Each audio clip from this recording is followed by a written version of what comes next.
एक समय की बात है। एक छोटे से गांव में एक महान गुरु रहते थे जिनका नाम था गुरु वेदांश। उनके पास कई शिष्य थे जो उनसे जीवन के सत्य, ज्ञान और धार्मिक शिक्षा प्राप्त करने आते थे। एक शिष्य जिसका नाम अर्जुन था, गुरु के पास आया और उनसे ज्ञान प्राप्त करने की इच्छा व्यक्त की। अर्जुन का मन बहुत विचारशील था और वह हमेशा सच्चाई और आत्मज्ञान के लिए खोज में रहता था। गुरु वेदांश ने अर्जुन को कई कठिन कार्य दिए ताकि उसकी मानसिक स्थिति को परखा जा सके। अर्जुन ने पूरे समर्पण के साथ गुरु के आदेशों का पालन किया। वह कठिन तपस्वी थे और अपने गुरुदेव की सेवा में समर्पित थे। गुरु ने अर्जुन को एक दिन कहा, अगर तुम सच्चे ज्ञान की खोज में हो तो तुम्हें एक चीज करनी होगी।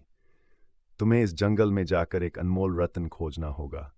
यह रत्न तुम्हारे जीवन का उद्देश्य सिद्ध करेगा। अर्जुन ने गुरु की बात मानी और जंगल में निकल पड़ा। जंगल में जाने के बाद वह बहुत समय तक इधर उधर भटकता रहा, लेकिन उसे रत्न नहीं मिला। वह थक कर एक पेड़ के नीचे बैठ गया और सोचा, क्या गुरु ने मुझे झूठ बोला? क्या सच में कोई रत्न है? अर्जुन के मन में ये विचार आते ही गुरु की आवाज सुनाई दी, सच्चे रत्न तुम्हारे अंदर ही हैं अर्जुन। तुम्हारे भीतर की समझ और ज्ञान ही वह रत्न है जिसे तुम्हें खोजना है। ये रत्न कहीं बाहर नहीं बल्कि तुम्हारे भीतर छिपा है।